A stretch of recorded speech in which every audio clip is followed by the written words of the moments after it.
በወታደር ቀበቶ ተገርፌ ነው ያደኩት። ራሴን አሸንፌ ለመኖር እቺ መሬት እስክትመስል ድረስ እሰራለሁ። ከልደታ ተነስቼ ነው ኩዬ ፍቼ ብገባ እኔ እመሞት ሁሉ ይመስለኛል። እባክዎት አግብተዋል ተብሎ የመጣልኝ ካራክተር እኮ መስለሽ አይደለም መጫወት ያለብሽ ሆነሽ። የበጎ አድራጎት ስራ ግን ከፈጣሪሽ ክፍያው።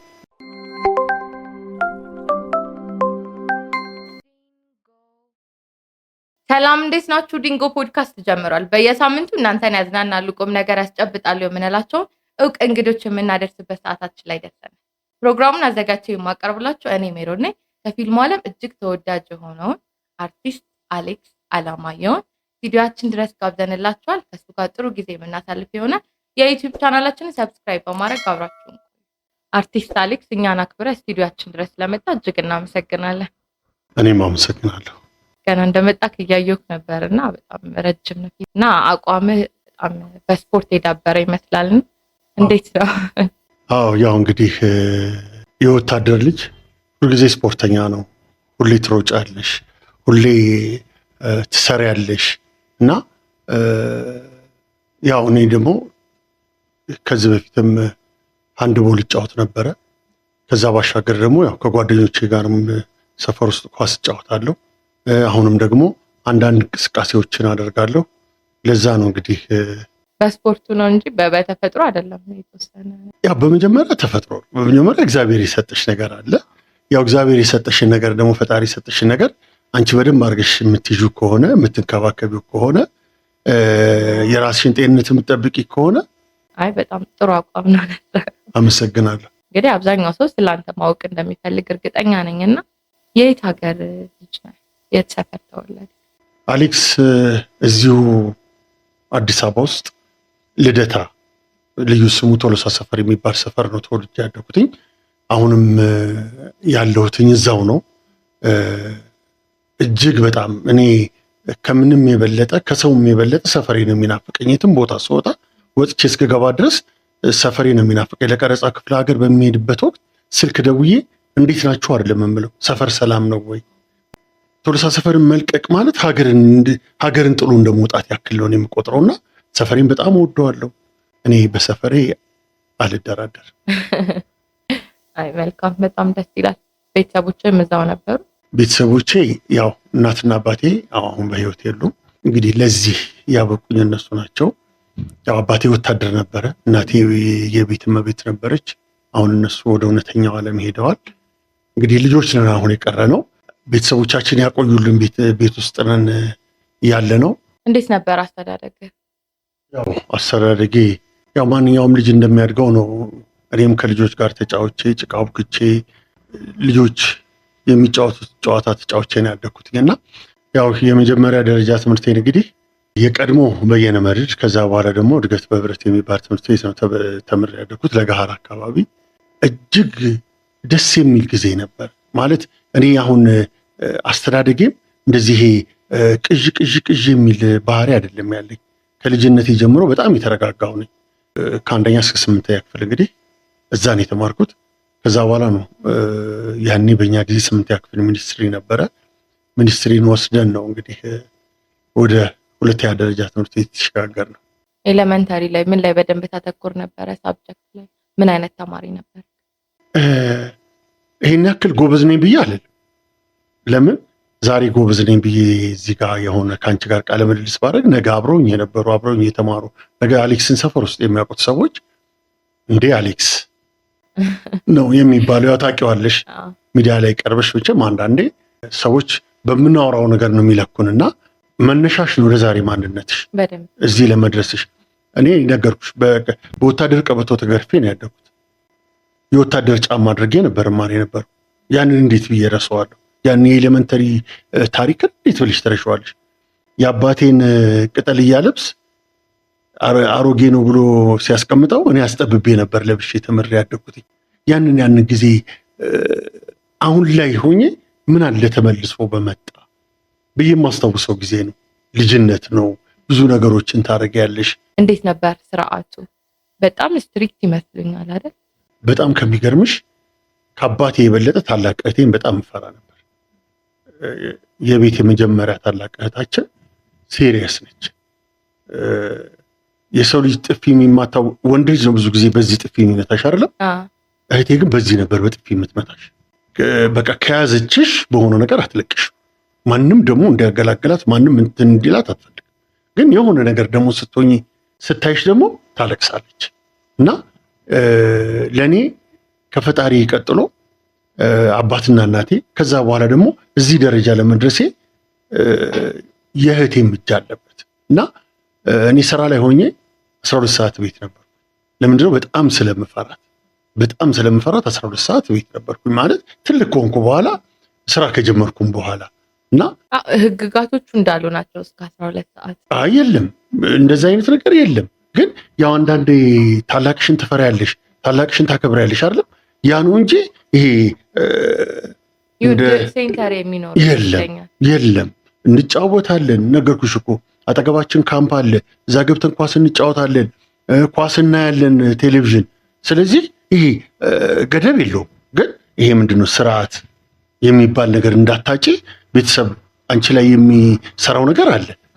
ልጅ ሆነን ቤት ውስጥ እንደዚህ ከቤተሰብ ጋር ቁጭ ብለን ስናወራ ወይም ደግሞ ቤተሰብ በተሰበሰበበት ሰዓት እንደዚህ ጉልበታችንን እንኳን ተደግፈን ቁጭ አንልም ነበር። አባዬ ነፍሱን ይማር እንደኔ አይነት ሰውነት ነው ያለው እና እስከ መጨረሻዋ እስትንፋሱ ድረስ ኦልሞስት ወደ 70 ምናምን አመት ነው እንግዲህ አባዬ የሞተውና ቁመቱ በቃ እንደዚህ ቀጥ እንዳለ እና ብዙ ጊዜ እኛ እንደዚህ ጎንበስ ብለን ቀና በል ጎባጣውን ልትቀር ነው እንዴ ይላል እና ያም ነገር አስተዋጽኦ አለው። ውጤት እንዴት ሆነ? ያው ጥሩ አልነበረም። ያው ከዛ በኋላ እንግዲህ ወደ ግል ህይወት ነው የምትገቢው። ከዛ በኋላ ነው እንግዲህ ወታደር ቤት ነበርኩ። ወታደር ቤት በነበረው የፖለቲካ ኬዝ ምክንያት ተበተነ። ከዛ በኋላ ደግሞ አንዳንዴ እኔ ምን አምናለሁ መሰለሽ፣ ራሴን አሸንፌ ለመኖር እቺ መሬት እስክትመስል ድረስ እሰራለሁ። ለምን ቢባል ከማንም እርዳታ ለመውጣት አይደለም፣ ከሰዎች ከቤተሰቦቼ እኔ 5 ሳንቲም አልፈልግም።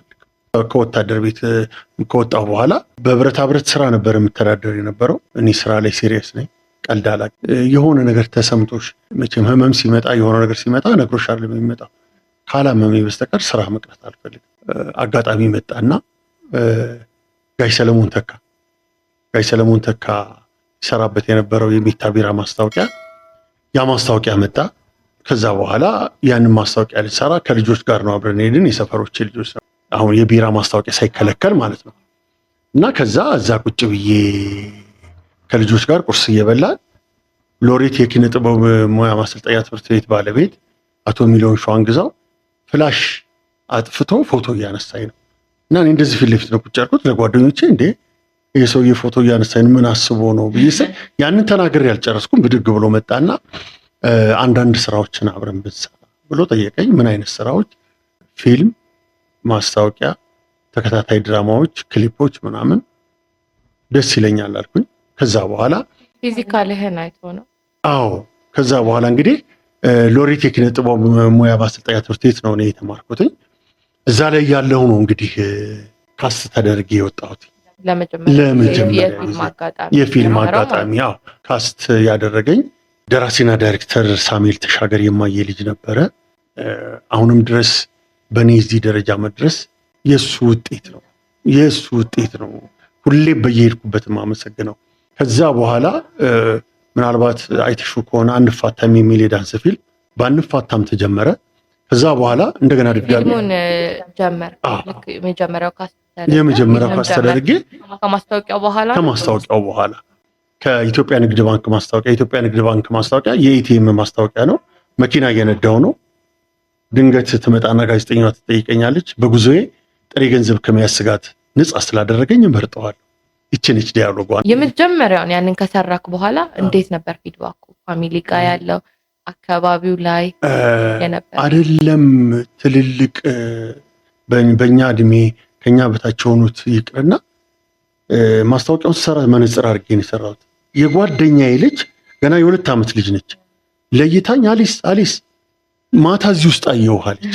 እና ሰዎች እንደዛ ሲሉሽ በሆነ ነገር ሲያበረታቱሽ የመስራት ፍላጎትሽ የማደግ ፍላጎትሽ የሚነሳሳውና አንድ እውነት ልንገርሽ፣ ታላቅ እህቴ ሁሌ ፊልሞችን ባየች ቁጥር ታለቅሳለች። ሁሌ ማስታወቂያዬን ባየች ቁጥር ታለቅሳለች። ለምንድን ነው የምታለቅሽ ሲሏት ወንድሜ እዚህ ደረጃ ደርሶ ማየት ይሄን ያክል እህቴ በእኔ የምትደሰት ከሆነ ጓደኞቼ በእኔ የሚደሰቱ ከሆነ አሌክስ ተዋናይ ነኝ ብዬ አስባለሁ።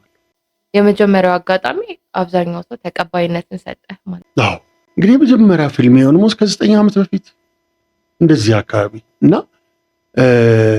አሌክስ ፈነዳ የተባለበት ጊዜ ነበር። እኔ ማለት በፊትም ሆኜ ይሄ እንደዚህ ባላቶሊ ምናምን እኔ አይመቸኝም እንደዚህ ኖርማል ካልሆነ በስተቀርና አሌክስ ፈነዳ ተባለ።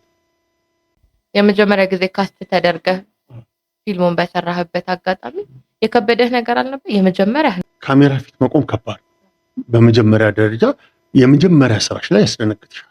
ግን ዳይሬክተሮቹ በጣም ብዙ ነገር ብለውኛል። ጆሮዬ ንቁ ነው፣ ቶሎ ይሰማል። የሆነ ነገር ቶሎ እቀበላለሁ። እኔ ከአንቺ ጋር ከሆነ የምሰራው አይኔ አንቺ ላይ ነው፣ ጆሮዬን ነበር ብሰጣቸው የሚሉትን ነገር አስተካክል ነበረ። በመጀመሪያ ቀን እጅግ በጣም ደስተኛ ነበሩ። ከዛም በኋላ እንግዲህ ያው የአሌክስ የፊልም ህይወት እዛ ላይ ተጀመረ። አሌክስ እስካሁን ድረስ ያልሞከረው ምንድን ነው? ሞትን ነው። ሞትን አይተሽው አትመለሽም። አይቼው የምመለስ ቢሆን ኖሮ ሞትን የምሞክረው ነበር እንዴት እንደሆነ። ግን በህይወትሽ የማታዩና የማትመለሽበት ነገር ሞት ነው እንጂ አሌክስ በህይወቱ ያልሞከረው ነገር የለም። ያው የወታደር ልጅ ነኝ ብዬሻለሁ። ቤተሰብ ተቸግሮ ነው የሚያስተምርሽ፣ ተቸግሮ ነው የሚያሳድግሽ። የክረምት የእረፍት ጊዜ አለ አይደለም? የቀን ስራ ሰራ ነበር። የቀን ስራ የምሰራው ምንድን ነው? ቤተሰቦቼ የደብተር ላለማስቸገር፣ ከዛ ባሻገር ቤተሰቦቼንም ለመርዳት ለማገዝ የቀን ስራ ሰራ ነበር እና ስራ አያሳፍርም። ለእኔ የሚያሳፍረው መንገድ ላይ ቆሜ አንቺን እባክሽ የሆነ ነገር ብዬ መለመን ነው የሚያሳፍረኝ እንጂ እኔ አሁን ተዋናይ ነኝ አይደለም? ከትወና ውጪ ሊስትሮ ያዋጣል ብሎ ይጀምራል። ስራ ነው። ሰው ምንም ነገር ሳይዝ ባዶ ጭንቅላት ባዶ ኪስ ይዞ መንገድ ላይ ቁጭ ብሎ አንቺ ስትሰሪ ያንቺ ሞራል ለመስበር ብዙ ነገር ይላል። እኔ ለስም ያልኖር የምኖረው ለህሊናዬ ነው። ስለ አሌክስ ማንም እንደፈለገው ማለት ይችላል፣ ማንም መጻፍ ይችላል። አሌክስን ግን መጥቶ መንካት ከባድ። ለምን? ብዙ ተብያለሁ። ስራ በመስራቴ ብዙ ነገር ተብያለሁ። ኢቨን አሁን በአሁን ሰዓት ደግሞ ከትወና ውጪ የበጎ አድራጎት ስራ ሰራለሁ። የበጎ አድራጎት ስራ ስትሰሪ ስምሽ ብዙ ነው የምትባዩ። ስለዚህ የማይሰራ ሰው ብዙ ሊል ይችላል። የማይሰራ ሰው እንዲህ አለኝ ብዬ ካላማያ አልደናቀፍ። ማንም ማውራት ይችላል፣ ማንም ደግሞ መጻፍ ይችላል። እኔን የሚያቀኝ አካባቢ ያለው ሰው ጓደኞቼ ናቸው እኔን የሚያውቁ። የማያቀኝ ሰው እዛ ጋር ቢጽፍ ቢያወራ እኔ ምንም አይመስለኝም። ግን መጥቶ አሌክስን እነካለሁ ቢል ከባድ፣ ወርድ ከራስ በጣም ከባድ። አሌክስ ባለትዳር ነው? አሌክስ ባለትዳር አይደለም። እንዴት እስካሁን አላገባም ማለት? ያው አንዳንዴ የህይወት ውጣ ውረድ አለ። የኛ ሙያ ደግሞ እጅግ በጣም ከባድ። ምናልባት እዚህ ሙያ ውስጥ ያሉ ብዙ ሰዎች ወደፊት የሚያጋጥሙሽ ከሆነ ይነግሩሻል። አርቲስት እንደ ዱርዬ ነው የሚቆጠረው። አርቲስት ከማንም ጋር ሚስቱ ብዙ ነው ተብሎ ነው የሚቆጠረው። አፍቅረውሽ የሚመጡ ሰዎች አያምኑሽም። ትዳር ቢኖርሽ ለምሳሌ 11 ሰዓት ወጠን ሌሊት 7 ሰዓት የምንገባበት ጊዜ አለ። አዲስ አበባ ውስጥ ሆነሽ ፕሮዳክሽን በዛው የምታድርበት ጊዜ አለ። ሲመሽ ትዳር ካለሽ እንዴት ተብለሽ እንዴት ሚስትሽ ወይም ደግሞ ጓደኛሽ የምታምንሽ? እንደዚህ አይነት ብዙ ነገሮች አሉ። አንዳንዴ አምኖበት ይመጡና ደግሞ ከዛ ላይ የሆነ ሰዓት ላይ ፌል ያደርጋል። ትስቅ ያለሽ ትጫወች ያለሽ። የኛ ህይወት ፊልምን ተጨንቀሽ የምትሰሪው ስራ አይደለም። ዘና ብለሽ ውስጥሽ ሰላም ሆኖ ምንም ነገር ሳይሰማሽ የምትሰሪው ስራ ነው። ኢቭን ከቤትሽ ስትወጪ የሆነ ነገር ይዘሽ ከወጣሽ ካራክተርሽን መጫወት ያቅትሻል። ዲያሎግሽን የምታውቂውን ዲያሎግ መጫወቱን ላይ ያቅትሻል። ረስተሽው እዛ ነገር ውስጥ ነው ተመልሰሽ የምትገቢውና ትወናን ስትተውኝ ፍጹም ውስጥሽ ሰላም መሆናል። በጣም ሰላም የተረጋጋሽ ሰው መሆናል። ሚስት ሳፖርተር ነች፣ በጣም በብዙ መንገድ የምታግዝ ነች። ገብቶሻል። ልክ ስትወጪ ሂድላት ደግሞ በላይ የምትልክሽ ከሆነ ከቤትሽ ይዘሽ የምትውጪው ነገር ሁሌ ጭቅጭቅ፣ ሁሌ ንዝንዝ ብለሽ የምትወጪው ብለሽ ነው የምትወጪው አይደለም። ማግባትን የሚጠላ ማንም የለም። ራሱን መተካትም የማይፈልግ ማንም የለም። ግን ለሁሉም ጊዜ አለው። ስለዚህ አሌክስ አሁን መቼ ነው የማግባት እቅድ ያለው? ዲሳይድ አድርጎ አሁን ሌላ ነገር ልታናግሪኝ ነው እና ግድ የለም። ምን አለ መሰለሽ፣ ድሮ ብታገቢ የሆነ ቦታ ላይ ተከራይተሽ ትኖሪያለሽ ወይ ቤት አለኝ ብለሽ ትያለሽ። አሁን ኢትዮጵያ ውስጥ ሆነሽ ቤት አለኝ የለም፣ ከባድ ነገ መጥቶ ላይሽ ላይ ይፈርሳል።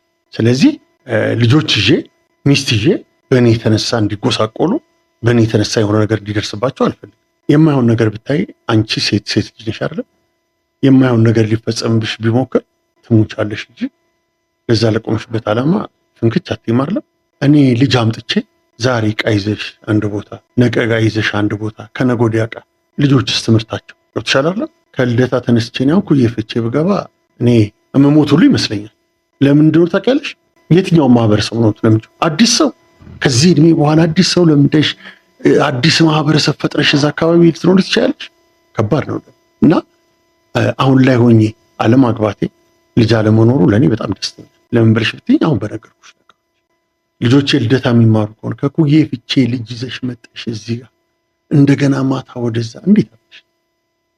በየትኛው ሳቅምሽ ነው? አሁን ቤት ዘንድሮ እኮ ጥብሶ ነው የአፈር ቤት 12,000 እና 15,000 እየተጠየቀበት አይዶን ነው ብቻ አላቅም። አይቀርም ማግባቴ አይቀርም፣ ግን መቼ እሱ የፈጣሪ ፍቃድ ነው የኔ አይደለም። በሁለተኛው ምናልባት ስንገናኝ አግብተ አይሆፕ አሌክስ አግብቶ ወይ ባለቤቴ ወልዳ እችት ልጄ ብዬ አሳይሻለሁ። ደስ ይለኛል። አይቀርም ይሄ። ትምህርት ቤት በነበረ ጊዜ አብረካት የነበርካት ሴት ምናምን ያው ፋየር ኤጅ ላይ ስትሆኝ እኮ አይተሽ ታፈቅሪያለሽ፣ ደብዳቤ ትጽፊያለሽ። ያኔ ይጻፍልክ ነበር በብዛት ወይስ አንተ ነበር? ያው ሁለቱም ነው። እኔ ምጽፍ ነበረ፣ እነሱም ይጽፉ ነበረ። ግን ምንድነው ያኔ እንደዚህ እንዳሁኑ ጊዜ ስልክ የለም። የቤት ስልክ እንኳን የተወሰኑ ቤቶች እንጂ ብዙ ቤቶች ላይ አይኖርም። ሰው ቤት ሄደሽ ደግሞ ስልክ ማውራት በጣም ያሳቀቃል። አሁን ግን እድሜ ለቴክኖሎጂ አንቺ ፈልገሽው አይደለም፣ አንቺ ሳትፈልጊው ስልክ ይደወልልሽ። ስልክ ተደውሎልሽ እንዳውም አሁን አንድ ፎቶ ልጆች አቀናብረው ልከውልኝ ቲክቶክ ላይ ለቅቄ ነበር። እባክዎት አግብተዋል ተብሎ ይመጣልኝ። ኦኬ እባክዎት። ስለዚህ እንዲህ አይነት ነገሮችም አሉ። እባክዎት አግብተዋል ጥያቄ ነው እንግዲህ። ብዙ ነገር ትጠየቂያለሽ። ግን ምንድነው ፈጣሪ ሲፈቅድ። እኔ አሁን ላይ የሚገርመኝ ነገር ከስራዬ የበለጠ በጎ አድራጎት ስራ ላይ፣ ሰው ማዳን ላይ፣ ሰው ማትረፍ ላይ። ትወናን ስትሰሪ፣ የሆነ ስራ ስትሰሪ ሳምበዲ ይከፍልሻል። እኔ የበጎ አድራጎት ስሰራ ክፍያ ይከፍታል ከመድኃኒዓለም። እኔ በራሴ ስራ አይደለም ያለው፣ በሰዎች ጸሎት፣ በሰዎች ምስጋና ነው ያለው። የሆነ ሰው የማታውቂውበት ቤት ገብተሽ ጓደኞች ይዘውሽ ሄደው ሰውን ካርቶን ይዘሽ ቆመሽ ለምነሽ ማሳከም ቀላል ነገር አይደለም። ማዳን የፈጣሪ ነው፣ ማዳን የእግዚአብሔር ነው። እኔ ደግሞ ካርቶን ይዤ ቆሜ ለምኜ ማሳከም እና የት ነው እንደገና ስራው? እዚሁ አዲስ አበባ ላይ እና አሁን ደግሞ አዳማ ላይ አንድ የ25 ዓመት ወጣት ልጅ አለ። 2 ኩላሊቶቹ ፌል ያደረገ የ7 ዓመት ልጅ አለችው፣ የኦቲዝም ተጠቂ፣ በጀርባዋ ነው የምትተኛው። የአዳማን ሙቀት እንግዲህ ያየ ያውቃታል አዳማን። እና 2 ቀን አዳማ ከተማን እንደዚህ ዞር ያለው በእግሬ ለዛ ልጅ ገንዘብ ለማሰባሰብ። አዲስ አበባ ላይ አንዲት የ1 ዓመት ከ8 ወር ልጅ፣ አንድ የ13 ዓመት ልጅ አዲስ አበባ ፈረንሳይ ለጋ ሲሆን፣ ጎተራ ላይ ደግሞ አንዲት የ13 ዓመት ልጅ በልብ ህመም በሽታ በጣም ይሰቃዩ ነበር። አብረውኝ የሚሰሩ ጓደኞች አሉ። ተዋናይ ነው፣ ነብዩ ዳንኤል ይባላል። አንዱ ደግሞ ዳኒ ይባላል፣ የፈረንሳይ ኬላ አካባቢ ነዋሪ ነው። እና ከእነሱ ጋር ማስታወቂያ እንሰራለን። ማስታወቂያ ስንሰራ የቤተሰቦቻቸውን አካውንትና ስልክ ቁጥር ለጥፈን እግዚአብሔር ይርዳችሁ ብለን ነው እኛ የምንሄደው። ይጠይቁናል፣ እባካችሁ ድንኳን ጥለን የሆነች አደባባይ ላይ የሆነ ቦታ ላይ እርዳታ ልናሰባስብ ነው ብትገኙልን። ሁሌም የማነሳት አንድ ልጅ አለች። እሷም ሶሬቻ ትባላለች። የ13 ዓመት ታዳጊ ነች። ፈረንሳይ ለጋ ሲሆን ነው ኬላ ስገባ ማስታወቂያ ልንሰራላት ስገባ ፊት ለፊት ያየች መጀመሪያ እኔ ስገባ እያለቀሰች ነበር። እኔ አልቻልኩም፣ መስራት አልቻልኩም። በቃ ማለት በጣም ስሜታዊ ነበርኩ። በጣም አለቀስ ነበረ። የዛ አካባቢ ሰዎች፣ ቤተሰቦች፣ ጎረቤት ምናምን ሁሉ አብረውኝ አልቀሰው። ከዛ ግን ያው አንዳንዴ ነገሮችን የምቃርገሽ ይዘሽ በውስጥሽ የምታሳልፈው ነገር አለ። እንደዛ ሆኜ ማስታወቂያውን ሰራሁላት። መጨረሻ ላይ ግን ስወጣ ጎዳና ላይ ቆሜ ለምነን እናሳክምሻለን። 3 ቀን ድምፄ እስኪዘጋ ድረስ ነው የጮኩት።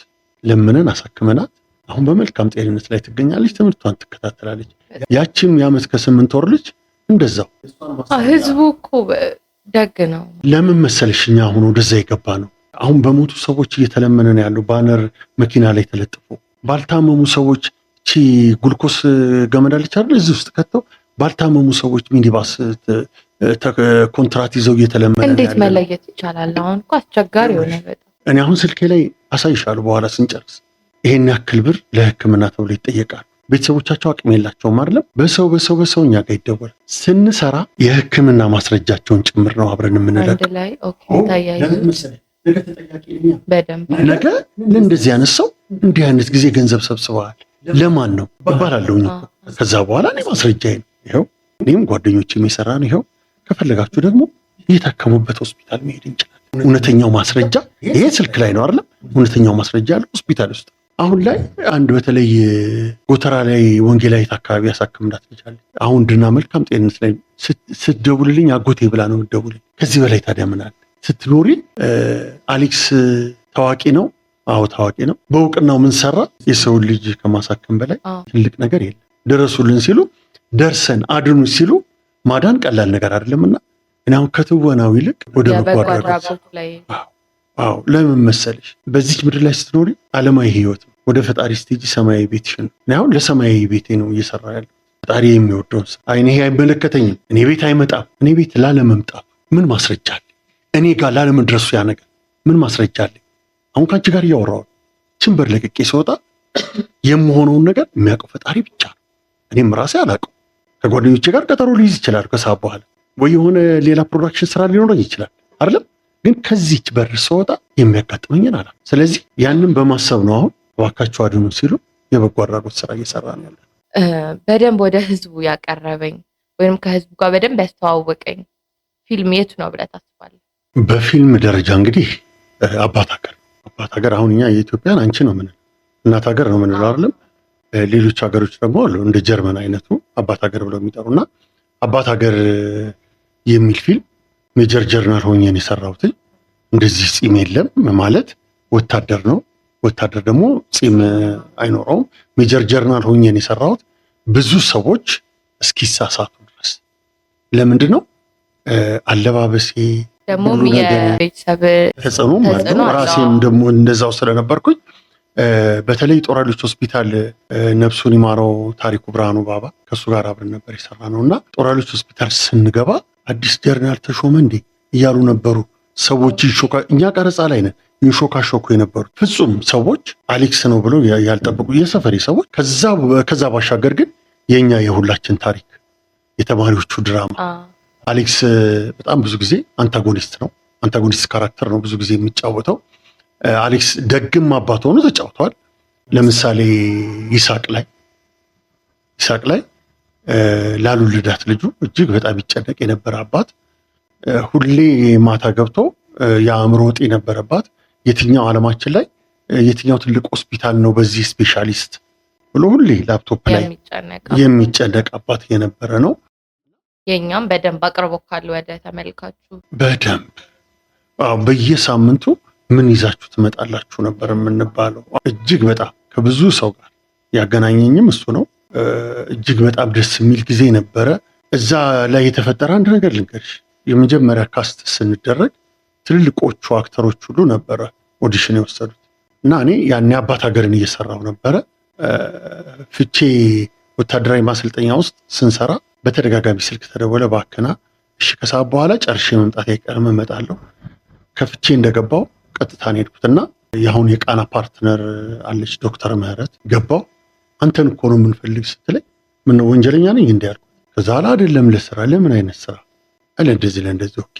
አንድ ወረቀት ሙሉ ዲያሎግ ሰጠችኝ፣ አየሁት። ከዛ በኋላ ከማን ጋር ነው የምሰራ? አንዲት ልጅ ነበረች። ከእሷ ጋር ልክ እንደጀመርኩት በቃ አለች። ኦዲሽን ወሰድኩኝ። ከዛ ጥለውኛል ብዬ ነው የሄድኩት። በሳምንቱ ተደወለልኝ። ከዛ በኋላ በሳምንቱ ተደውሎልኝ ማለፌ ሲነገረኝ ብዙ አንጋፋ አርቲስቶች ነበሩ። ይሄ የጌታ ስራ ነው ያልኩት፣ የኔ አይደለም፣ ይሄ የፈጣሪ ስራ ነው፣ የፈጣሪ ስራ ነው ያልኩት። ከዛ በኋላ ግን የኔ ልጅ ሆና የምትሰራው ጽናት ተረፈ የምትባል ነበረች። የቤተሰብ ትውውቅ ነበረ። አባትሽ እሱ ነው፣ እናትሽ እሱ ነው፣ ወንድም። በጣም አልቅሳለች። ለምንድን ነው? ጽኑ በላይፏ አባቷን አታውቅም። ያሳደገቻት እናቷ ነች። እና ከዛ በኋላ አረጋግተናት ምን ሆነሽ ነው ምናምን ብለን ስጠይቃት በህይወቴ አባቴን አላውቀውም፣ እውነተኛ አባቴን ያገኘውኝ ነው የመሰለኝ ነው ያለችውና አሁንም ድረስ እኔ በጽናት አልደራደር። ወደፊት አግብቼ ልጆች በወልድም እኔ ከልጄ ለይቼ አላያትም። ከዛም ባሻገር የእናቷን ማደራ ነበረብኝ። አሁን የትኛውን ቦታ ላይ ሆኜ ብደውል አባቢ ነው። በእውነት የትኛውን ቦታ ላይ ሆኜ ብደውል አባቢ ነው እንጂ በስሜ አሌክስ ብላ ትጠራኝ አባቢ ነው። የትም ቦታ ትሆን እሷ የትም መንገድ ላይ ብንገናኝ የሆነ ፕሮግራም ላይ ብንገናኝ አባቢ ነው። እሷ ስትሰራ የምታለቅስበት ሲኖች ካሉ አልችልም። ጥዬ ነው የሚሄደው። ለመሰለሽ ማየት አልፈልግም። በቃ በጣም ነው የምወዳት። በጣም ታሳዝነኛለች። አዎ ለምን መሰለሽ እቺ ልጅ በላይፎ አባቷን ማታ ከሆነ እውነተኛ አባቴን ያገኘውኝ ነው የመሰለኝ ብላ ስትልሽ ምንድነው የሚሰማሽ ስሜት? እኔም ደግሞ የማለቅስበት ሲል ካለ እሷ አትችልም፣ ታለቅሳለች። ለምንድን ነው ሲሏት እኔ አላቅም። እኔ አባቴ ነው የሚመስል ሞር በጣም በጣም በጣም ያስተዋወቀኝ እንግዲህ የኛ ሁላችን ከብዙ ሰዎች ቲያትር አልሰራው እንግዲህ ምናልባት ወደፊት እሞክራለሁኝ ብዬ አስባለሁኝ። እና ያው እንግዲህ አሌክስ እስካሁን ሲኒማውን ጨምሮ ያው የኛ በዚህ ሙያ ውስጥ ያሉ ሰዎች የሚያወዳድሩት ነገር አለ። የሲኒማ የኢንተርኔት ብለው የኢንተርኔቱንም የሚያዩ የኢትዮጵያ ሕዝብ ነው፣ የሲኒማውንም የሚያዩ የኢትዮጵያ ሕዝብ ነው። ግን የማይሰሩ ሰዎች ኢንተርኔቱ እንደዚህ ሆኖ ኢንተርኔቱ እንደዚህ ተፈጥሮ ይላሉ። አንዳንዴ ምናልባት እዚህ ሙያ ውስጥ ያሉ ሰዎችም ወደፊት ቃለ ምልልስ ስታደርጊ ብትጠይቂያቸው ይነግሩሻል። ሲኒማ ቤት መግባት የማይገባቸው ፊልሞች የገቡ አሉ። እንደገና ደግሞ ኢንተርኔት ላይ ተሰርተው ወደ ሲኒማ መግባት የሚችሉ ፊልሞች አሉ። ግን ለምን ጭንቅላታችን ያንን ነገር አወዳድሮ ሲኒማ ላይ የሚሰራው አሪፍ ነው፣ ኢንተርኔት ላይ የሚሰራው የማየው ፊልም ነው? ይሄ የማይሰሩ ሰዎች አመለካከት ነው። አንድ ሁለተኛ ገና ዳዴ እንኳን ይሄ በደረቱ መሳብ ያልጀመረ የኢትዮጵያ ፊልም ውስጥ ራሳችንን እንደ ይሄ አዲሱ የኢትዮጵያ ንግድ ባንክ ፎቅ አለ አይደል? እንደሱ ቆልን እንመለከታለን። እውነቴን ነው የምልሽ። እኔን ጀጅ ማድረግ የሚችሉት በእድሜ አንጋፋዎቹ ትልልቆቹ ናቸው እንጂ ዛሬ ላይ ተነስተው የኢንተርኔት ፊልም የከሌ ፊልም እያለ የሚዘባርቅ ስንት አለ። የማይገባኝ ነገር እኔ ይሄ ነው የማይገባኝ ነገር። የኢንተርኔቱንም የሲኒማውን አሜሪካን ወስደው ነው የሚያሳዩት፣ አውሮፓን ወስደው የሚያሳዩት አይደለም። የኢትዮጵያ ሕዝብ ነው የሚመለከተው። የኢንተርኔቱንም የሚመለከተው የኢትዮጵያ ሕዝብ ነው። ጭንቅላታችን የፈጠረው ነገር ግን ይሄ የማይሰራ ሰው የሲኒማ ካልሆነ አልሰራም ብለው ቁጭ ያሉት አለ አይደለ? እነሱ ናቸው እንግዲህ ይሄንን ነገር እያወሩ ያሉት። መስራት ከቻለ ስራ፣ መስራት ካልቻለ በቃ አፉን ዘግቶ ቁጭ በል እንጂ የኢንተርኔት አጨመላለቁት እንዲህ ያደረጉት እንደ እሱ የትኛውን ነው ይሄ እንደዚህ የሚለው ሰውዬ የትኛውን የሲኒማ ስራ ሰርቶ ነው? እሱ የተጨማለቀ ስራ ይሰራ? እሱ ራሱን ልክ እንደዚህ አሁን እንዳልኩሽ ፎቅ ሰቅሎ ስለሚያይ ነው። ግን ገና ዳዴ በማይል የኢትዮጵያ ፊልም ውስጥ ግን ብዙ ነገሮች አሉ። መጀመሪያ እኔ ማን ነኝ? የተሰጠኝን ነገር በደንብ እወጣለሁ። የሲኒማውን ፊልም ማን ነው የሚያየው? የኢንተርኔቱን ማን ነው የሚያየው ብለን መጀመሪያ ራሳችንን መጠየቅ አለብን። የተሰጠኝንስ ካራክተር በደንብ እጫወተዋል። ካራክተር እኮ መስለሽ አይደለም መጫወት ያለብሽ፣ ሆነሽ። አሁን ለምሳሌ ኢትዮጵያ ውስጥ ማን ታደንቃለህ ብትይ ረቂቅ ተሾመንና እድል ወርቅ ጣሰው ሆነው ነው የሚሰሩት እንጂ መስለው አይደለም። ማስመሰል እኮ እኔ እንትናን ላስመስልልሽ ይችላል። አረማመዱን፣ አነጋገሩን እሱን ላስመስልልሽ አይደለም። አሌክስ ሆኜ ያንን የተሰጠኝ ካራክተር ተላብሼ ነው መስራት ያለብኝ። ሰው አንድ ያልገባው ነገር አለ። ለምሳሌ የጠበብሽን ልብስ ትለብሻለሽ፣ የሰፋሽንስ በልክሽ የተሰፋ ሲሆን ነው አይደለም? ካራክተርም ልክ በልክሽ ሲሰፋ ደስ የሚል ካራክተራቸው ስንት የሚሰፋቸው ስንት የሚጠባቸው ሰዎች አሉ። መስራት የማይችሉ ሰዎች አሉ። ያቃታቸው ሰዎች አሉ። አክቲንግ ላይ ካራክተር ትመርጣለህ? አሌክስ ኮሜዲ መሆን አይችልም። ህዝቡ ከኔ ጋር የለመደ አይችልም። እኔ ፊት ላይ የለመደው ነገር አለ። ሞኬ አንታጎኒስት ሆኖ መስራት ይችላል? ከባድ ነው። ሰው ሞኬ ላይ የለመደው ነገር አለ። ሞኬ ላይ ገና ሲያየው የለመደው ነገር አለ። ያው ሰው ጀጅ የሚያደርግሽ በካራክተርሽ። እኔ አንዳንዴ መኪና እየጠበኩኝ ካሜራ አለ እንዲህ ብሎ የሚፈልግ ሰው አለ ዞር እያለ። አንዳንዴ ደግሞ አንዳንድ ሰፈር ሲሄድ ማን ልትደበድብ መጣ ሁሉ የምባልበት ጊዜ አለ። እኔና ካራክተሬ ግን ሰማይና መሬት ነው። የተሰጠኝ ካራክተር መጀመሪያ ታሪኩን ሳነበው አነባለሁኝ። ታሪኩን ከወደድኩት እሰራዋለሁ። ካልወደድኩት ይሄ ነገር ቢስተካከል ብዬ ከዳይሬክተር ጋር አወራለሁ። ከዛ ባሻገር ያንን ነገር ማስተካከል ከቻሉ ደስተኛ ነኝ፣ እሰራዋለሁ። ማስተካከል ካልቻሉ ግን ተባብለን ከዛ ባሻገር ግን የተሰጠኝን ካራክተር አሌክስ መጫወት ይችላል ጠይቀዋለሁ። አዎ ትችላለህ ካለ ይጫወተዋለሁ። ከራሴ ጋር ለምን መሰለሽ አነባለሁ። ለምን ታሪኩን ማወቅ አለብሽ። ታሪኩ ምን እንደሆነ የማላውቀውን ታሪክ ካራክተሩን ብቻ የራሴን ካራክተር ብቻ ወጥተው ቢሰጡኝ የማላውቀውን ታሪክ እንዴት ብዬ ነው የምሰራው? ታሪኩ ምን ይፈልጋል? ገብቶሻል? ታሪኩ ምን ይፈልጋል? አሁን ላይ የመጡ አክተሮቻችን በሽንኩርት የማያለቅሱ በቪክስ የማያለቅሱ አክተሮች አሉ። እኔ ሰው የሚደነግጡ አክተሮች አሉ። እኔ ካራክተሪ ውስጥ ለመግባት አንዳንዱ ቆይ ይሄን ያክል ደቂቃ ይሰጠኝ፣ ይሄን ያክል እንደዚህ ይሰጠኝ ይላል አይደል? እኔ 3 ደቂቃ በቂ ነው። ለማልቀስም እንደዛ። ይሄንን በዚህ ገና ዳዴ ባልጀመረ የኢትዮጵያ ፊልም ውስጥ የሲኒማ የእንትን ብለን ባናወዳደረው ጭራሽ ሙያውን ባንገለው ኮቪድ መጣ። ከዛ በኋላ ሀገራዊ ሁኔታ መጣ። አሁን እንደ ልብሽ የትም ወጥሽ መስራታችን አይደለም። ይሄ ባለበት ቦታ ላይ ፊልማችንን ጭራሽ እዚህ ሙያ ውስጥ ያሉ ሰዎች እየገደሉት ነው ያሉት። ስለ ፊልም ኢንዱስትሪው ንገረኝ። ይኸውልሽ የፊልም ኢንዱስትሪው በተለይ በአሁኑ ሰዓት ከኮቪድ በኋላ እንደገናም ደግሞ አሁን አገር ውስጥ ባለው ሁኔታ በጦርነቱም እንደ ልብሽ የትም ወጥሽ መስራታችን ብዙ ጊዜ ክፍለ ሀገር ፊልሞቻችን ይሰሩ ነበር። አሁን የለም። ለምንድነው? ሀገራዊ ሁኔታው አያሰራሽም። ጦርነቱም ያ ስላለ መስራታችን ከዛ ጊዜ ጀምሮ አሁን በፊት ጊዜ በየሳምንቱ 10-12 ፊልሞች ይመረቁ ነበር። አሁን ፊልም የማይመረቅበት ጊዜ ሁሉ አለ። ስለዚህ ኮቪድ ገሎታል፣ እንደገና ሀገራዊ ሁኔታው ገሎታል። በዚህ ላይ ደግሞ እዚህ ሙያ ውስጥ ያሉ መስራት የማይችሉ ሰዎች የኢንተርኔት የሲኒማ ብለው እያወዳደሩ አቦኩት እንዲፈለጡት ብለው የሚያወሩ ሰዎች ቁጭ ብለው እኔ ይሄ አይመቸኝም። መስራት ያልቻለ ሰው ብዙ ሊያወራ ይችላል። እንዴት አድርገው ነው የሚሰሩት? የሚያውስ ማን ነው? እንደኔ እነዚህ አካላቶች ማሰብ ያለባቸው ፊልሞቻቸውን ቆንጆ አድርገው እየሰሩ አሁን እነ ኔትፍሊክስ አሉ፣ እነ ዴስቲቪ አሉ። ለነሱ በጥሩ ዋጋ ቢሸጡት ይሻላል እንጂ የኢንተርኔት የሲኒማ እያሉ ቁጭ ብሎ ወሬ ማውራት ለእኔ አይታይም።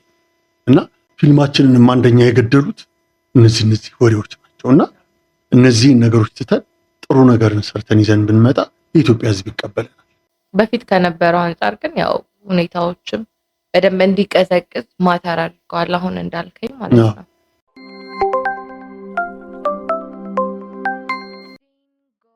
ከትንሽ ቆይታ በኋላ ተመልሰን መተናል። ከአሌክስ ጋር ያለን ቃለ መጠይቅ እየቀጠለ ነው ያለው። የዩቲዩብ ቻናላችንን ሰብስክራይብ በማድረግ አብራችሁን ቆዩ። ጥሩ ጊዜ ይኖራል። አሁን ደግሞ አጠር ያለ ጌም እንጫወት። የምትመርጠውን እናያለን። 2 ጥያቄዎች ነው የሚኖሩኝ። ከሁለቱ ያንተ ምርጫ የሆነውን ትነግረናለህ ማለት ነው። መጽሐፍ ከማንበብ እና ፊልም ከማየት። መጽሐፍ ማንበብ። ቤት ውስጥ ጊዜ ከማሳለፍ እና ውጪ ከመዝናናት። ያው አሌክስ እንግዲህ ብዙ ጊዜ ቤት ውስጥ አልቀመጥም። ብዙ ጊዜ ውጭ ነው የማሳልፈው። ያው እንዳልኩሽ አንደኛ የበጎ አድራጎት ስራዎች፣ እንደገናም ደግሞ አንዳንዴ ወጣ ብዬ ማስተምራለሁ እና ብዙ ጊዜን ውጭ ነው የማሳልፈው። ከቲያትርና ከሲኒማ? ቲያትር ባይ ደስ ይለኛል። ቲያትር ላይ። ኦኬ። ሙዚቃ ላይ እንዴት ነህ? ውይ በጣም አደምጣለሁ። ከዘጠናዎቹ አሁን ላይ ደግሞ ካሉት ደግሞ እነ ዳዊት ጽጌ፣ እነ ፍቃዱ ትእዛዙ፣ እንደገና ደግሞ ማስተዋል የእነሱ ሙዚቃዎችን መስማት በጣም እወዳለሁ። ከአሁኑና ከዘጠናዎቹ ግን የትኛው ይሻላል? ዘጠናዎቹ። አሌክስ ተዋናይ ባይሆን ኖሮ ምን ይሆን ነበር? ያው አሌክስ ተዋናይ ባይሆን ኖሮ በግል ስራ ተዳደር ነበር፣ ኦር ወይም ደግሞ እዚህ ሀገር ውስጥ አልኖርም ወጣ ነበር እና እንግዲህ ያው ከሁለት አንዱ ተዋናይ ባልሆን ኖሮ። ነገር ግን አሌክስ ከዚህ በኋላ ምን መሆን ይችላል? ምን ትወና ህይወት ነው። እየተዝናናሽ እየሳቅሽ እየተጫወትሽ የምትሰሪው ስራ። አስተማሪ ብላክቦርድ ላይ ነው የሚያስተምረው አይደል? እኛ ደግሞ በእንቅስቃሴ ነው ሰዎችን እያስተማርን ያለ ነው። ስለዚህ አሌክስ አጠቃላይ ጨምሮ ስንት ፊልሞችን ሰራ? አሌክስ የኢንተርኔትን የሲኒማን ጨምሮ 100 ምናምን በላይ ፊልሞች አሉ። ተከታታይ ድራማዎች ላይ የኛ አለ። ከኛ በኋላ ደግሞ ጉዲፈቻ ሆርን አፍሪካ ኦቤን ላይ የሚተላለፍ ጉዲፈቻ የሚል ፊልም በብርሃኑ ወርቁ ፊልም ፕሮዳክሽን በዛ እየሰራን ነበረ። ክፍል 2 ላይ እኔ የለሁኝም። ምናልባት ክፍል 3 ላይ ነው እኔ የምመጣውና ያንን እየሰራሁ ነው ያለሁትኝ። በጣም ከምወዳቸው ከማከብራቸው ከነተሻለ ወርቁ ከነመኮንን ላከ ጋር ነው እየሰራሁ ያለሁትና በሙያቸው ትልቅ ደረጃ ካሉ ሰዎች ጋር በተለይ ተሻለ ወርቁ ሁሌ በዚህ ፊልም ኢንዱስትሪ ውስጥ መቼ ነው ከተሼ ጋር ስራ የምሰራው ብያስብ ነበርና እኔ በጣም እድለኛ ከነተሼ ጋር ከነመኮንን ላከ ጋር አብሬ መስራቴ እጅግ በጣም እድለኛ ነኝ እኔና አሁን ደግሞ የገና ጀንበር የሚል ተከታታይ ድራማ እየሰራን ያለ ነው። እጅግ በጣም ደስ የሚል ታሪክ ነው። 5 ክፍል አሁን የፊታችን ሮብ እንጨርሳለን። ከዛ በኋላ ክፍል 6፣ 7፣ 8 እስከ 10 ያለውን ደግሞ ሐሙስ ጀምረን ደግሞ እሱን እንጨርሳለን። እሱ ደግሞ በቅርቡ አሁን ይወጣል እና እንግዲህ እዚህ ላይ ነኝ አሁን ያለሁት። እስከዛሬ ከሰራቸው ፊልሞች መካከል የአሌክስን ኢሜጅ አበላሽቶታል፣ እንደው ይህንን ካራክተር ባልወሰድኩት ባልሰራሁት የምትጸጸትበት አለ? እስካሁን ድረስ ከሰራኋቸው ስራዎች የምጸጸትበት የለም። ሁሉንም ነገር አምኜ ነው የሰራሁበት። በተለይ የተቀማ የሚል አንድ ፊልም ነበረ። ኮቪድ እንደገባ የተሰራ በእውነተኛ ታሪክ ላይ የተመሰረተ ነው። የገዛ ልጁን የሚደፍር አባት ነው። ያንን እንዴት ሰራኸው ብለሽ ብትይ ምናልባት ሚዲያ ላይ ሰምተሽ ከሆነ ጦር ኃይሎች ላይ ለ7 ተደፍራ የሞተች በታክሲ ሾፌሮች እና በረዳቶች ተደፍራ የሞተች ልጅ ነበረች፣ ሀና የምትባል መንገድ ላይ ተጥላ ይቻታል። በጣም ስሜታዊ ሆኜ አልቅሻለሁ እና ቤተሰብ ነው ሆይ እስክባል ድረስ እና ጓደኞቼ ሲያወሩኝ ሁሉ ይሄ አንዳንድ የሆነ ነገር ሲተናነቅሽ ማውራት ሁሉ ማትችይበት ጊዜ አለ አይደል? እንደዛ ደረጃ እስከመድረስ ደረጃ እና 3 ቀን ድረስ ታመሚያለሁ። ማለት እንቅልፍ አልተኛ ሸለብል ያለ ግን ሲል ያችን ልጅ ነው የምትመጣብኝ። ብዙዎች ያንን ፊልም ደራሲዋ ሴት ነች፣ ፕሮዲውሰሯም እሷ ነች፣ ዳይሬክተሩ ሆነው ብዙ ሰዎችን አነጋግረዋል። በጣም ቻሌንጅ ነበር፣ ከህዝብ ጋር ነው ቻሌንጁ እና ብዙዎቹ አንሰራም። እኔ ጋር ስልክ ተደወለ፣ ተከታተርን፣ ሄድን፣ ስክሪፕቱን ላንብበው አልኳቸው። ስክሪፕቱን አንብቤው ታሪኩን የምወደው ከሆነ እሰራዋለሁ፣ አለበለዚያ ማስተካከል የምትችሉት ነገር ካለ ስክሪፕቱ ላይ ታስተካክላላችሁ፣ ካለበለዚያ ደግሞ ላይሆንም ይችላል አልኳቸው። ተቀበልኩኝ። ስክሪፕት አንቺ ሰጠሽ እቤቴ እስክደርስ ድረስ እቸኩላለሁ ታሪኩን እስካነበው። ከዛ በኋላ ታሪኩን ካወቅኩት በኋላ ሁለተኛ ደግሞ አለው በዛው ቅጽበት። ከዛ በኋላ ውስጤ ነው ያለው። ከዛ ደውልልሻል፣ ታሪኩ ተመችቶኛል እና ቁጭ ብለን እንደራደር። አልፈራክም? የህዝቡ አሚን አሁን ያንን እንትን የምትላበስ ይመስለዋል፣ ያንን ካራክተር እና ይመስለዋል። ከባድ ነው። ከባድ ፊልሞቻችን፣ ብዙ ፊልሞቻችን ሲጀምሩ እዚህ ፊልም ላይ የሚተውኑት ተዋናዮች ድርጊቱን እያደረጉት አይደለም፣ ተመልካች እንዲረዳ ማለት ነው። ጽሁፍ ይመጣል፣ ብዙዎች ግን ያንን ነገር አያዩት። እኔ ደግሞ ያቺ ልጅ በእንደዛ ሁኔታ ሞታለች። ችሊ በኮቪድ ወቅት ምናልባት እንግዲህ ያልሰማችሁ ሊሆን ይችላል። አባት ልጁን ይደፍር ነበር፣ ወንድም እህቱን ይደፍር ነበር። በኮቪድ ጊዜ ሪል የሆነ ነገር ነው እና ይሄ ታሪክ ሲመጣ አይኔን አላሸው። ከዛ ላይ ተቀጣጠርን። ደራሲና ፕሮዲውሰሯ ቁጭ ብላለች፣ ዳይሬክተሩ ቁጭ ብለዋል። እኔ ቁጭ ብያለሁ። እሰራዋለሁ ስላቸው ሁለቱ ናቸው የተያዩት ደንግጠው። ብዙዎቹ አንሰራም ብለዋል። አዎ እሰራዋለሁ። አሌክስ ምን አልክ? ከኔ ያለኝ ዳይሬክተሩ እሰራዋለሁ። በእውነት አለ። ምን እውነት አለው? እሰራዋለሁ እኮ ብዬ በአንደበቴ ነው የነገረው። ከዛ በኋላ ተስማማን፣ ሰራሁት። ስራው የክፋት ጥግ የታየበት። የህዝቡ ተቀባይነት እንዴት ነው? በጣም ብዙ ሰዎች ምን ነው የክፋት ጥግ አልገኝ አለ ያሉት ጊዜ አለ። ከዛ ባሻገር እንግዲህ ሳላምንበት የሰራሁት ስራ ምንም ነገር የለም። አምኜበት ተደስቼ ነው እስካሁን ድረስ ስራ ላይ ያለሁት። የማላምንበትን ነገር አልሰራም። ከቤተሰብ ውስጥ እንዳንተ አይነት ሙያ ላይ ያለ ሰው አለ? ማንም የለም። ከቤተሰብ ውስጥ አይደለም ከዘራችን ውስጥ እንደዚህ እዚህ ሙያ ውስጥ ያለ ሰው ማንም ሰው የለም። በዚህ በትወና ሙያ ውስጥ በዚህ በዘፈንም ይሁን በምንም ይሁን እኔ ነኝ ያለሁት። እስካሁን ከሰራሃቸው ፊልሞች መካከል እኔን አግኝቼበታለሁ ወይንም ደግሞ ከኔ ባህሪ ጋር በጣም የሄደ ካራክተር ነው የምትለው? ይሳቅ በደንብ ከኔ ጋር የሚሄድ ካራክተር ነው።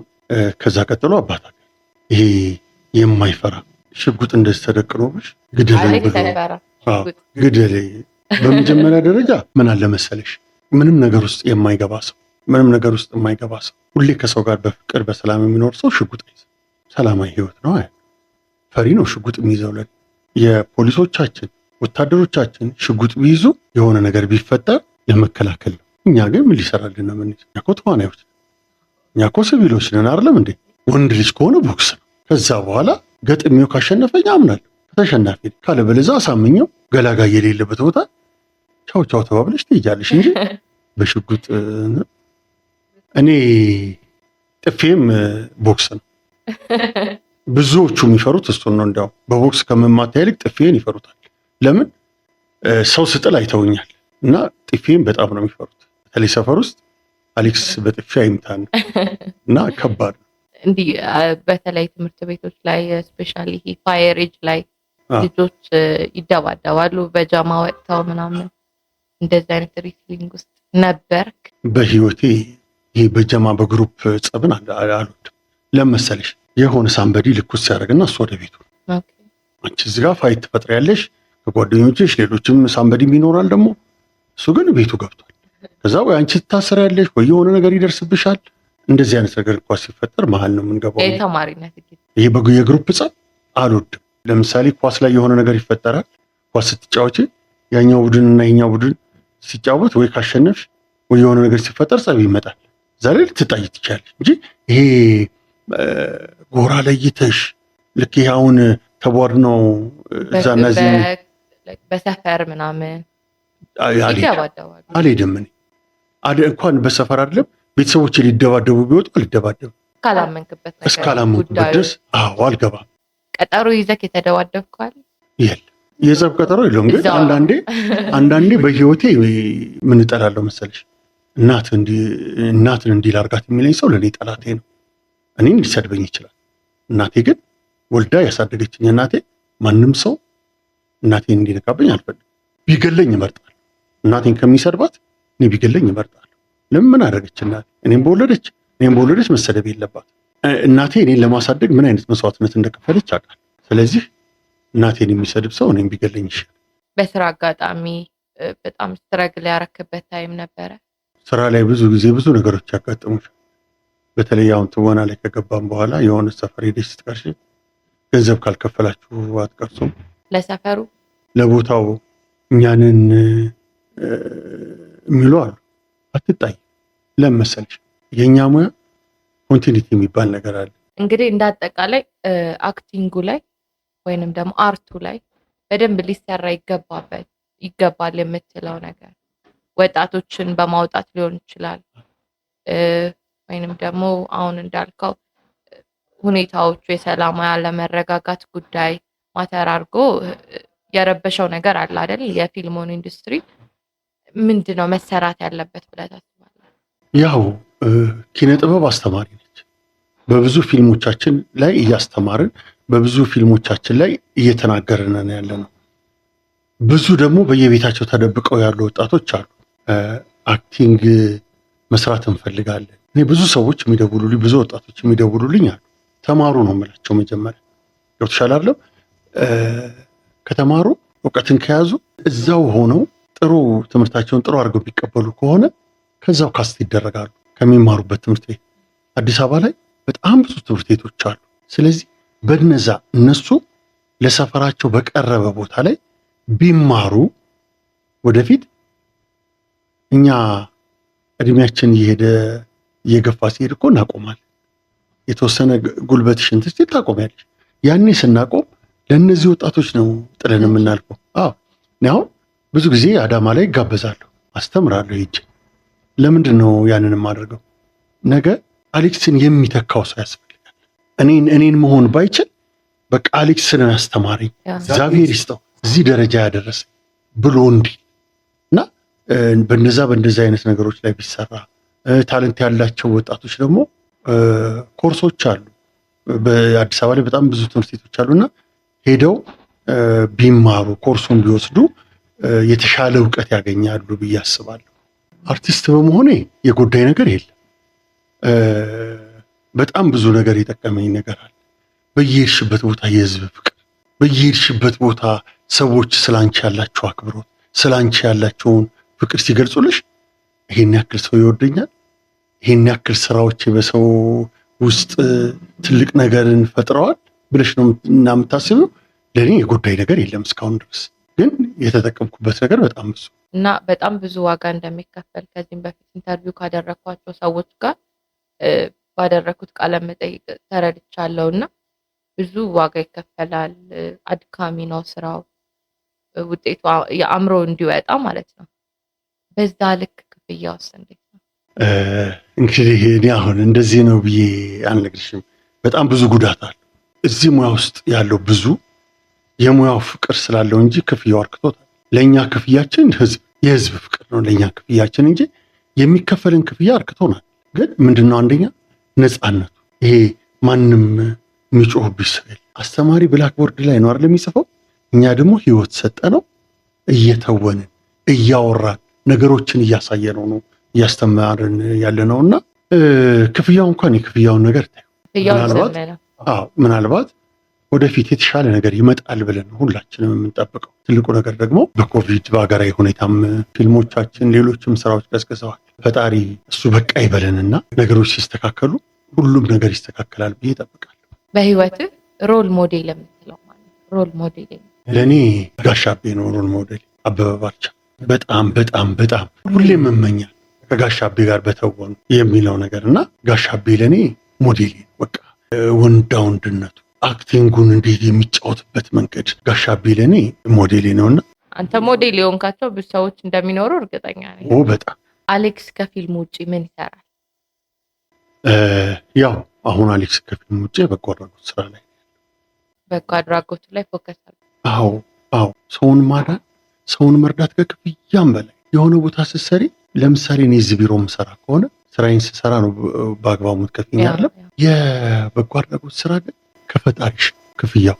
እኔ በህይወቴ እንደዚህ የሚያረካኝ ስራ ድሃን ማገልገል፣ የድሃን ቤት ለምነሽ ባካችሁ እንዲናርግላቸው ባካችሁ ከሌታሟል ይሄን ያክል ገንዘብ ተጠይቋል፣ ይህንን ወጣት እናሳክመው፣ ይችን ልጅ እናሳክማል፣ እኛን አዛውንት ቤታቸውን እንስራላቸው።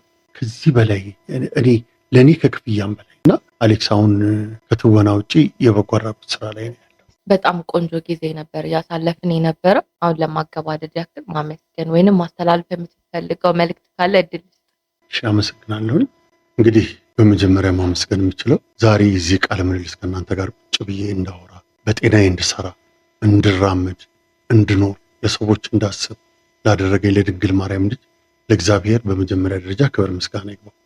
ከዛ በመቀጠል ደግሞ ቤተሰቦቼ፣ ጓደኞቼ፣ በተለይ ደግሞ አሁን እዚህ ደረጃ እንድደርስ ላበቃኝ ሁሌ ትችላለህ በርታልኝ እያለ ለሚያበረታታኝ በጣም ለምወደውና ለማከብረው ደራሲና ዳይሬክተር ሳሙኤል ተሻገር የማየ ልጅ ሁሌም ከነ ቤተሰቦችህ እግዚአብሔር በሰላም በጤና እንዲጠብቅህ እመኛለሁኝ። እናንተንም ደግሞ እዚህ ጋብዛችሁኝ ቃለ ምልልስ ስላደረኩኝ ከልብ አመሰግናለሁ። እግዚአብሔር ያክብራችሁ። እኛም አክብረን እዚህ ድረስ መጥተህ አሪፍ ጊዜ ስላሳለፍን ደስ ብሎናል። እኔም አመሰግናለሁ።